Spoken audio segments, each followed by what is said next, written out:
Hey guys, it is 2Pro or Adam, and as we patiently wait for some new zombies content, I've been playing a ton of Blackouts and having an absolute blast. So today I thought I would try doing a Blackout top 10, and I want to go over 10 types of players you're going to meet when playing Blackout. Today I'll be doing my first ever Blackout sound quiz, and for those of you who have watched these zombie videos, you guys know exactly how this quiz works. For those of you who are new and haven't seen my content before, the way this works is I'm going to go ahead and play a quick sound from a Blackout. All you have to do is give it a listen and then comment below what you think the sound is.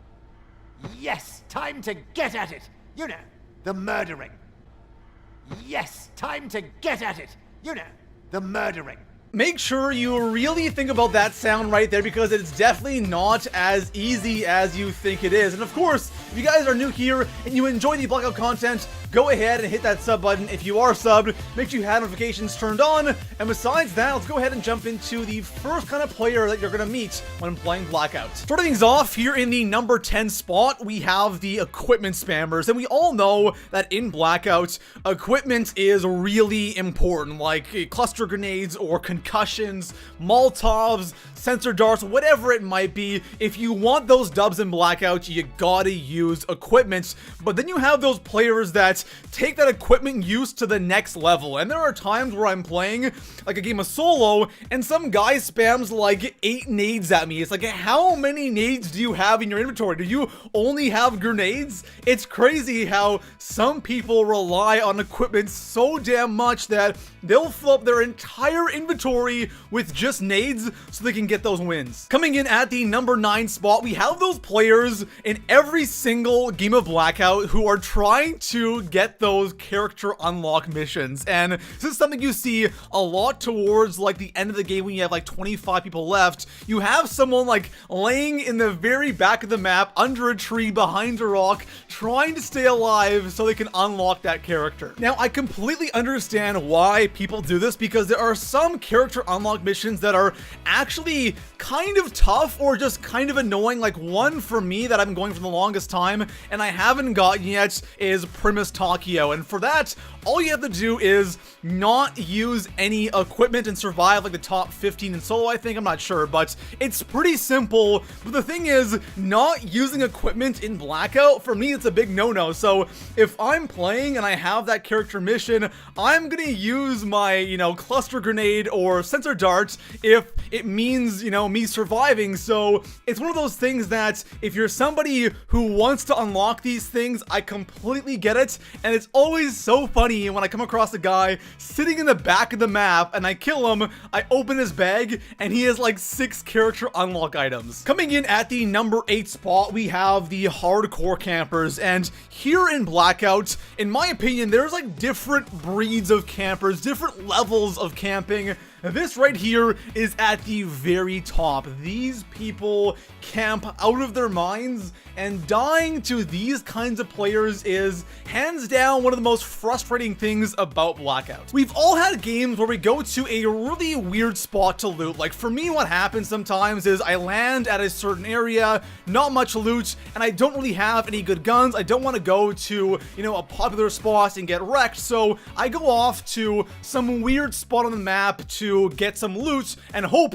I find something good. And I go into these buildings on the very edge of the map, and you got a guy or a team aiming down sights at the door. It's so frustrating when you have even squads sitting in dark corners of a warehouse or in the hydro dam, sitting in these dark corners where you can't see them, and you walk by and they kill you. These kinds of players are probably one of the most toxic things about Blackout. Coming in at the 7th spot, we have the good old scrubs or the noobs. And as I'm recording this right now, it's just after Christmas, and right now in Blackout, especially in solo and in squads, there are so many noobs. If you want to get a ton of kills and some easy wins, I recommend playing Blackout right now. But these are those players that of course just have no idea what's going on. You can tell they're clueless when they attack you. They have no idea what's happening. When they're running out in the open blindly, they don't know what's going on. So these obviously are my favorite kind of players to go up against, because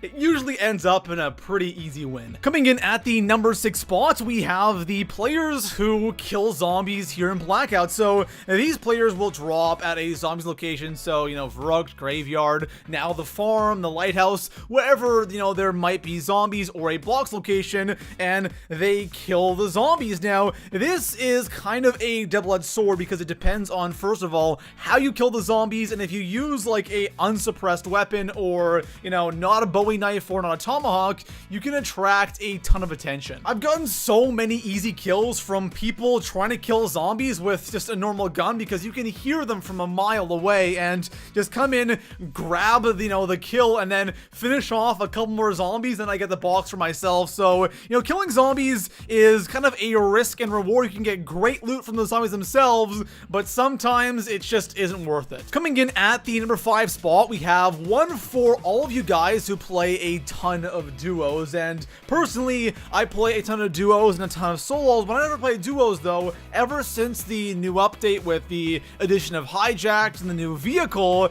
there are always people using the ARAV, which is the new vehicle end game. Like, I'm going to a really remote part of the map or part of the circle, I go back there and there's a team sitting in that ARAV waiting for that top 10 situation so they can just drive around and mow people down. Personally, I'm not really crazy about this vehicle just because it is so loud. Since it does have that turret, it has to be louder so you can hear where it is at all times, and when you're rocking this thing in a small circle end game, 10 left, it's super easy to kind of blow it up. But what people do is they sit in the back of the map or on the edge of the circle and they don't drive it so they don't make noise, and they just wait for that right moment. But usually when I run into a team using this, they end up just dying, getting blown up. One nade, this thing is done. It's pretty easy to destroy. So thank you to all of you who do this strategy, because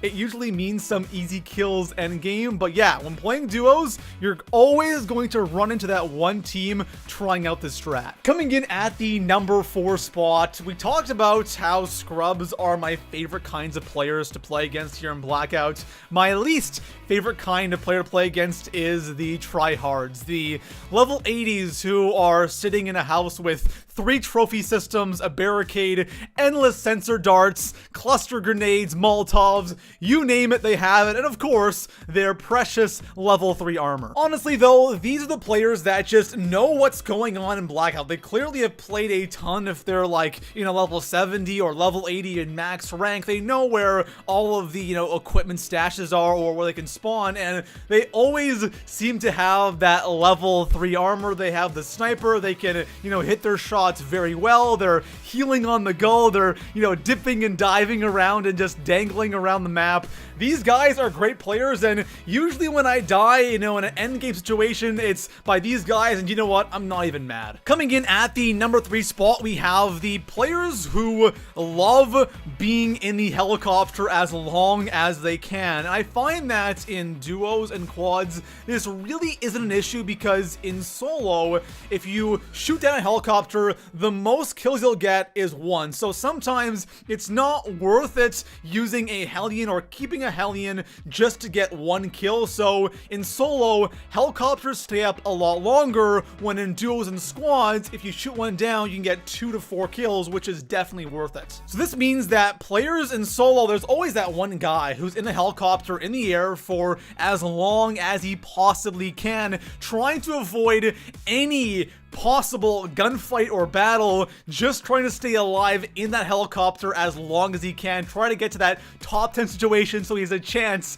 to get the win. And he's just, flying around the entire game, and I've seen it where it's like, 5 left, the circle is tiny, and you still have this guy going around trying to avoid those gunfights. Coming in at the number 2 spot, every single game of Blackout you play, you're always going to run into these kinds of players, and those are the snipers. And since this is Call of Duty, sniping, especially in Blackout, feels really good. Not so much right now because of the armor repair system, and people always have armor, but still, getting that sniper headshot or just that sniper hit is super satisfying. So you have a lot of players who like exclusively snipe. You rush them, you kill them, they only have a paladin or a Koshka or an outlaw or an SDM. They are trying to get as many sniper kills as possible, and again, it makes sense. It is Call of Duty, and some people who are really good at snipers or are sitting on a top of a hill or behind a rock can really mess you up. Coming in at the number 1 spot, the most common type of player you'll run into when playing Blackout is the storm camper. So we talked about how there are different breeds of campers within Blackout. We have the hardcore campers, which was in the number 8 spot, but here in the number 1 spot, these storm campers is something you experience multiple times a game, and these are those players that literally will sit on the very edge of the storm. They will move with the edge of the storm, and they just do not want to go in the circle. They want to be on that very edge, hiding behind a tree and a rock, desperately trying to get that win. The reason why you see so many people doing this in a game of Blackout is because it actually kind of works. Now, not in every situation. There are times where it's a really bad idea, but there are times where it actually can really save your life, because when you sometimes go into the circle, especially like towards the end game, or you want to be in the middle or you want to be on the edge before it closes in, people will kind of come through your area because, you know, they're sitting on that edge, moving in with the storm, and sometimes it can lead into gunfights and it just doesn't work out well for you. So if you are on the edge, you can actually kind of catch people from behind and get some easy kills. But like I said, some games it's just not a good idea. It depends on where that circle is. It can either get you the win or it can just mess you up horribly. There we have it, guys. Those are 10 types of players to run into when playing Blackout. If you guys want to do more Blackout content, let me know in the comments below what should my next Blackout video be. And besides that, I'll see you guys in the next one. Peace out.